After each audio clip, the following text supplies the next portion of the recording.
there's one surefire way to make your sleuth look like a genius. Have him break a perfect alibi.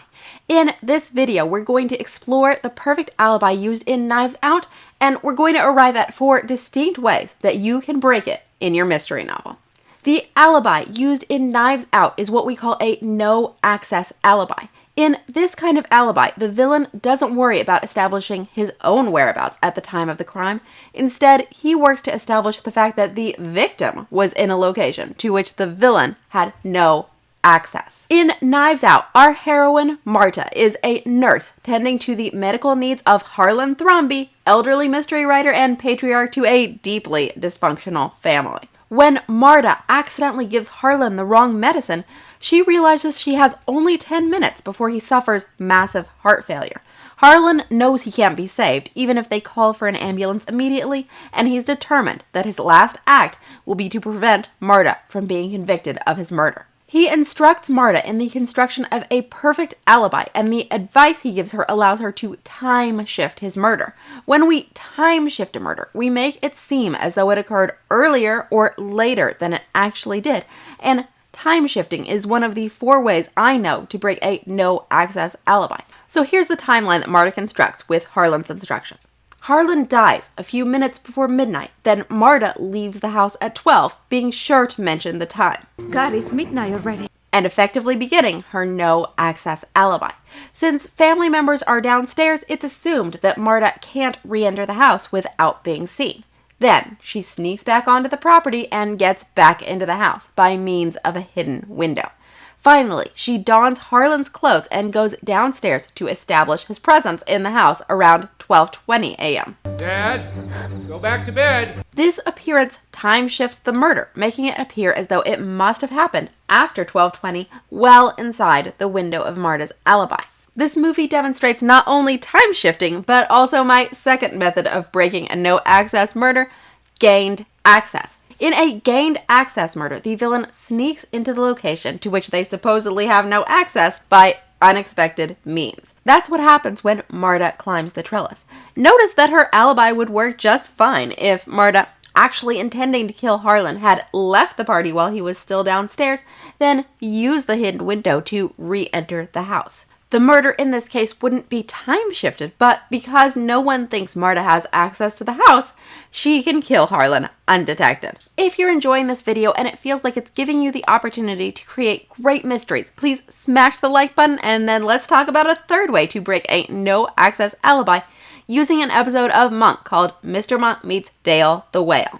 Our sleuth, Adrian Monk, is called to the home of a murdered judge. From the footprints in the judge's yard, he notes that the assailant must have been a very big man, and the police agree. In fact, they already have a suspect in their crosshairs, Dale Beiderbecke, a millionaire and influence peddler who makes a point of exacting revenge on people who cross him. One of the people who crossed Dale was Monk's late wife, Trudy, which is why Monk and Dale consider themselves to be enemies right from the start of the episode. In the case of the judge's murder, Dale is fingered by 2 witnesses. One is a little girl in the neighborhood who saw him through a window and identified the killer as having an unusually massive silhouette.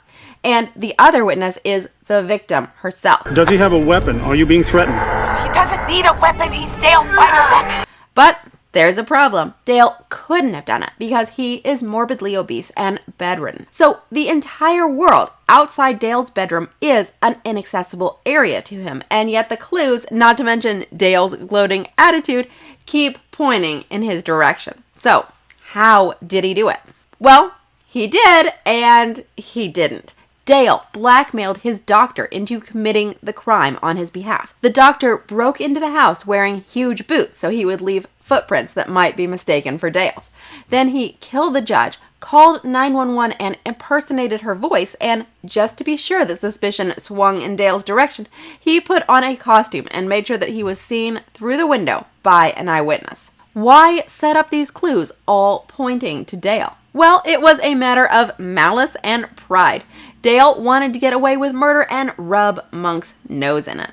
This is a mastermind murder, and it's another way to break a no access alibi, or heck, any alibi. The villain pays, manipulates, or as in this case, coerces a lackey into doing his dirty work for him. It's a twist that is often employed with characters who are either very wealthy or very powerful, because if they don't have to get their hands dirty, well, why would they?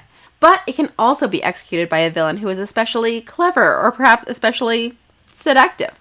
As long as the person can manipulate someone else into committing the crime, he can commit murder and have his alibi too. Now, where no access alibis really shine is in locked room murders. And to prove it, we're going to look at an episode of Murder, She Wrote called Off to Kill the Wizard. Theme park magnate Horatio Baldwin is a profoundly unpleasant man who likes to terrorize his employees, including his second in command, Philip Carlson.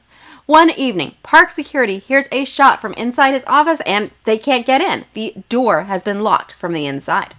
They call Mr. Carlson for instructions. We're breaking the door. Use the fire axe if you have to. You do it now. I'm on my way. When they do as they've been told, they find Baldwin dead at his desk and no one else in sight. The police arrive and examine the room, but one thing is clear. No one gained access to the room, which is in the basement and surrounded by rock on 3 sides. Finally, Jessica notices some funny business with the phone and she's able to put the solution together. Philip Carlson is our villain. He accidentally killed Baldwin early in the evening, then came up with a plan to conceal his guilt. He went to his own office and set up his phone to forward to Baldwin's.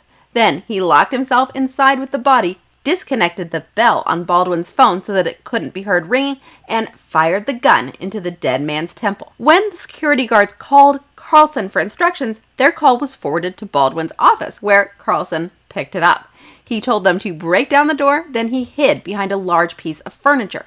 When the guards entered, they immediately went to inspect the body, giving Carlson the brief window he needed to sneak out of the room and pretend that he had been in his own office all along. This is what I call an extra people murder, because there are extra people in the inaccessible location who are overlooked for one reason or another. Maybe they're concealed, like the villain in this episode, or maybe they appear unable to commit the murder because they seem too young, too old, too weak, or perhaps even too unconscious. So now that you've seen this video, you've got a good idea of how to create a no access alibi in your novel. But if you want to be a master of alibis, I'm going to recommend you watch this playlist from the beginning, because your villain could also use an occupied alibi, a distance alibi, or an incompetence alibi. And this playlist will help you set up all of those.